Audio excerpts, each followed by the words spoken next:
Hey guys, this is Comic Uno, and today I'm doing Comic Uno's Best Comics of the Week, and this is the show where I review all the comics I've read this week in one show. We go least favorite to best pick of the week and everything in between. And before I get started, at the end of the video, we do talk about the viewer's pick of the week, so in the comments below, let me know your pick of the week for a chance to be featured on the episode. I also do have a Kickstarter going on for Nightmare in Wonderland. It's an assassin Alice in Wonderland who is childhood best friends with a queen version of Sleeping Beauty, and they get stuck in a nightmare version of Wonderland. So go check that out, and hopefully you guys enjoy that. Now let's jump into this week's comics. I had a pretty average size haul with 10 books, and number 10 for me is The Cabinet, issue 1. A book I was actually really looking forward to, but it just wasn't my vibe. I feel like the prose was very whimsical, which is something I tend not to love in my prose. And then I felt like the story kind of jumped into the middle of it too quickly. I wanted to learn who these characters were. I wanted to see what made them tick.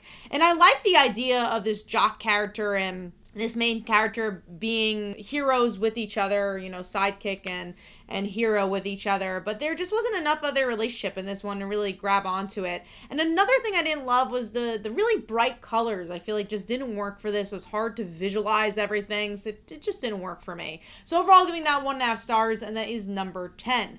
Moving on to number 9, which is Batman issue 143. This is tempting me to drop Batman for a little while. It's just not my type of story. It reminds me a lot of Batman the Long Halloween or The Killing Joke. There's a certain prose to it, a certain vibe that those books had a little bit more to say compared to this one. I could see a certain Batman fan enjoying this. I do think, like I said, it has a very 1980s vibe to it, but I just don't love the story. I'm not interested in the Joker versus Batman in this way. And it's interesting because there's another Joker story that happened this week where I'm like, oh, that's different. That's something new with the Joker. And I just feel like this is a lot of same old.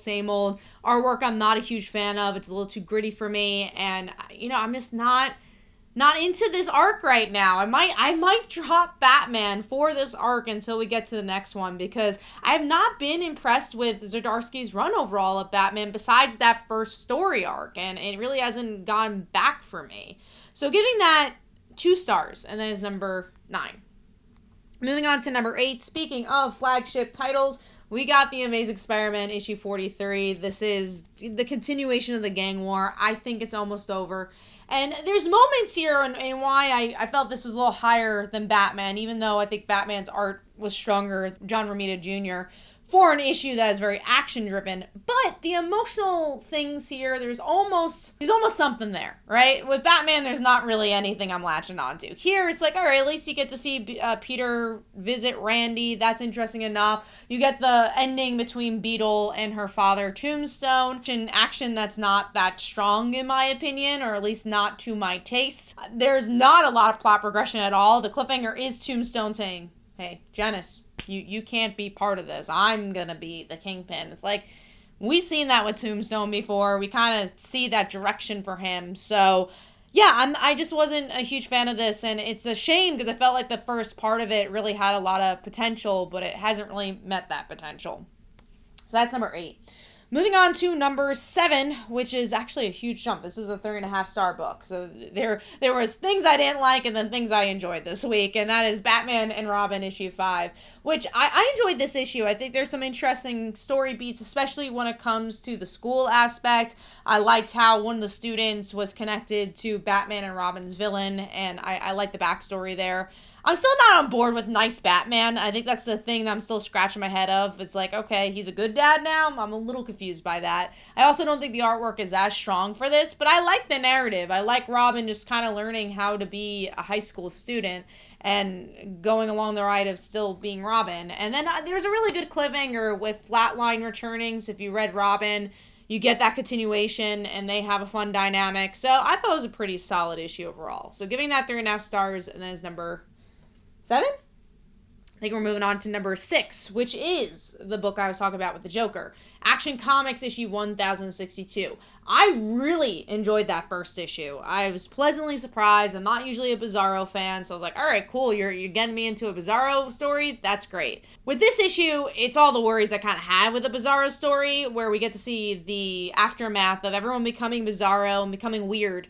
But the thing that really saves this issue for me is the art. I think the art is so good for this book. It is so splendid and really works for the Bizarro palette. But then the cliffhanger is a new type of story with Joker where he's the sane one because it's Bizarro world. I'm like, oh, that's actually a really cool twist, and I want to see where that goes. So there's not everything that works in this issue. I just, again, still think part 1 was stronger, but I think there's a lot of promise that part 3 could be just as strong. So I'm giving that 3.5 stars, and that is number 6. Moving on to number 5, which is Green Lantern issue 8. We're up to. And this is an interesting one. I think if you're a hardcore Green Lantern fan, there's a lot here. There's a lot of the mythology being explored. There's Yellow Lantern, or I'll say Yellow Lantern powers being used, Blue Lantern powers. If you like Razor, especially, you get a lot of backstory with him. But I'm just enjoying the Hal Jordan ride. I really like seeing his decision of, do I have enough willpower to get off Earth? And when I get off Earth, is that actually what I want? You get a little bit of Carol here and there as well. The artwork's not as strong as it has been. I do think this is a filler artist, but I'm enjoying the story, and this is definitely the most consistent book on stands. It's just one of my favorite books in general. So giving that 3.5 stars, and that is number 5. Moving on to number 4, new book, and that is the Infernals issue 1. I really was pleasantly surprised by this book. I already like Ryan Parrott a lot, so I was, picking up for that, and I know his writing, but I wasn't sure if I'd like this kind of darker demon story. I was like, all right, I'm not usually a demon fan, let's see. And from page 1, you're kind of drawn in where you get to see the son of the devil, and it's like, well, okay, I've seen the son of the devil before, where's this going? And then you find out he's dying. I'm like, oh, that's really, really interesting. You bring this like human element. And then another layer is that he has kids, and they might not be so great either. And you get to see the family reunion by the end. You get to learn a little bit about each kid. The art style reminds me a lot of a Sandman style, so it kind of fits the tone that I feel like it was going for with that. But I was pleasantly surprised by this one. Again, it's not really written in my wheelhouse, but somehow still really gets me hooked by just telling a really cool character story. So giving this 4 stars, and that is number 4. Moving on to number 3, one of my favorite books on stands, and that is Kill Your Darlings, issue 6. This is another solid issue. Artwork, I mean, I could say it each and every time, it's just out of this world. Some of the best artwork also on stands right now. And this is more of an exposition flashback issue, which if you read the last issue, really ties into our main character's mom, Rose's mom, and she killed a boy. It's like, all right, well, what are the consequences of killing this boy?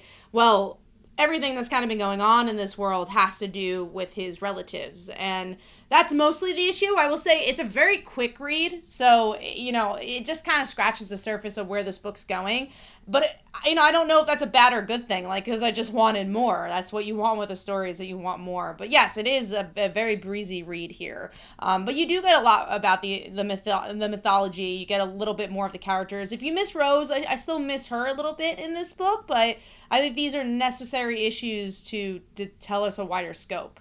So giving that 4 stars, and that is number 3. Moving on to number 2, one also just a pleasant book here, and that is Transformers issue 5. I'll say it each and every time. I've never grew up with Transformers, but each and every issue does such a splendid job at making you not feel like you have to. Like, sure, in the ending, there's this, big robot, and I'm like, I don't know who that is. But the beginning of this issue just grabs you from that first page, where we get to see the different types of war between Optimus Prime and Spike's dad, and them just kind of relate on a human level throughout the whole issue. And also Spike's friend, Carly, dealing with her own emotional baggage of Spike being in a coma and her losing her parents, and how that connects her to this war. All while there's a lot of action. There's a lot of robot action if you enjoy that from Transformers. For me, I really just like the emotional beats. And, it was a hard choice between number 2 and number 1 for me. But number 1, the reason why I picked that book was more personal preference of the franchises I like, but this was a really well done issue, and it just continues to be a great series. So giving that 4 stars, and that is number 2.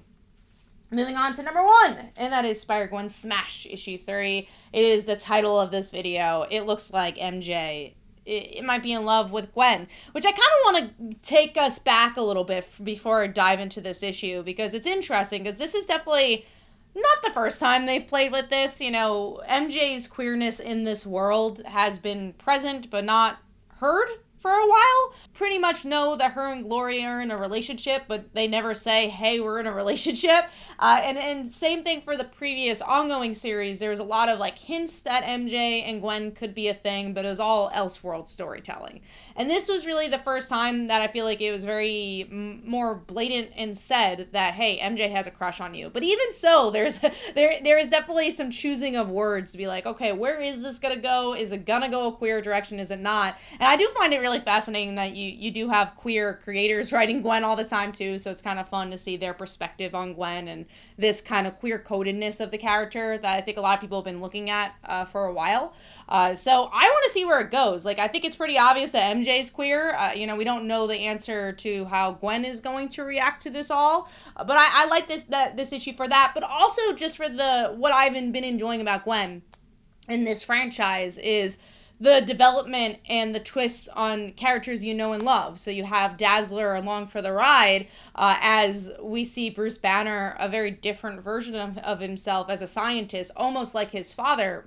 He really is his father here, where he's experimenting on other people and Gwen becomes Carnage. So it's not just the love story aspect, but you also have this really interesting Spider-Man mythos being bled in here too, and obviously you got some of the music stuff as well, because that's kind of the center of this arc in general, and we get to see MJ as Carnage, and you're like, okay, this is cool, especially her not wanting to deal with her feelings and talk to Gwen. Now they're going to be in a physical fight with each other, and I'm just enjoying the ride. It really reminds me of when this book had an ongoing, and it's doing so much with a miniseries, and I feel like a lot of the previous titles didn't have the room to do that, so it's really cool to see Gwen's arc and her character just grow. It's been a while since we've had that. So I'm really loving this series. I think Melissa Flores is just doing an amazing job and has really hitting it out of the ballpark with every book that she's been writing, especially in 2024. I think I was looking over my pick of the weeks and I was like, okay, we got Power Rangers, we got Spider-Gwen.